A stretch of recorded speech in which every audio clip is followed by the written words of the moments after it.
വാണ്ടഡ്ലി late ആയതല്ല, due to some solid reason അങ്ങനെ ആയിപ്പോയതാണ്. ഹായ്, അപ്പോൾ ഇന്ന് സാറ്റർഡേ എനിക്ക് ആകെ 2 ക്ലാസ് ഉള്ളൂ കേട്ടോ. ഒന്ന് 9 o'clock പിന്നെ ഒന്ന് 4 o'clock. അങ്ങനെ ഞാൻ റെഡിയൊക്കെ ആയി പിന്നെ നേരെ വീട്ടിൽ നിന്ന് ഇറങ്ങി. എനിക്ക് വേറെ സ്ഥലത്ത് പോകാനുണ്ടായിരുന്നു. അങ്ങനെ അവിടെ ഒക്കെ പോയി ക്ലാസ്സിലോട്ട് പോകുമ്പോഴത്തേന് ഞാൻ കുറച്ച് ലേറ്റായി പോയിട്ടോ. ഗൈസ് 4:15 4 മണിക്കാണ് ക്ലാസ്. ഞാൻ യൂണിക്ക് എത്താൻ ഇനിയൊരു 4:30 മണിയാവും. എന്താവും അറിയില്ല. ഞാൻ ഇന്ന് ലേറ്റായിപ്പോയി. വാണ്ടഡ്ലി ലേറ്റ് ആയതല്ല, due to some solid reason അങ്ങനെ ആയിപ്പോയതാണ്. ഇവിടെ ആണെങ്കിൽ ഇപ്പോൾ നല്ല തണുപ്പുണ്ട്. ഇന്ന് മഴ ആയതുകൊണ്ട് കാലെടുത്ത് ഇങ്ങനെ മുന്നോട്ട് വെക്കാൻ പറ്റണില്ല. ഇന്നലെയൊക്കെ ചൂടേനു കേട്ടോ. ഇന്നായപ്പോൾ തന്നെ ഭയങ്കര തണുപ്പ്. എന്താവും അറിയില്ല. ക്ലാസ്സിൽ പോയി നോക്കാം. സാറ് വലിയ സീനില്ല, പക്ഷെ എന്നാലും. അങ്ങനെ ഒരു 4:30 ഒക്കെ ആയപ്പോൾ തന്നെ ഞാൻ കോളേജിൽ എത്തിയിട്ടുണ്ടായിരുന്നു.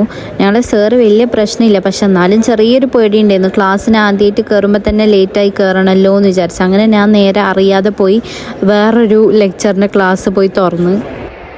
ഞാൻ പോയി ഏതോ ക്ലാസ്സിൽ ഡോർ തട്ടി തുറന്നു. പക്ഷെ അത് ഹെൽത്ത് ഡിഫൻസ് തന്നെയായിരുന്നു കേട്ടോ. പക്ഷെ ഇന്ത്യ മാം അല്ലത്. അങ്ങനെ ഞാൻ പറഞ്ഞ പോലെ പ്രൊഫസർ വലിയ പ്രശ്നമില്ലായിരുന്നു. ഞാൻ പോയപാട് സാറ് ബ്രേക്കിന് പോയി. പിന്നെ ഞങ്ങൾ ക്ലാസ്സിൽ കുറച്ച് നേരം വെറുതെ ഇരുന്നപ്പോൾ അത്രേ ഉള്ളൂ. ബൈ.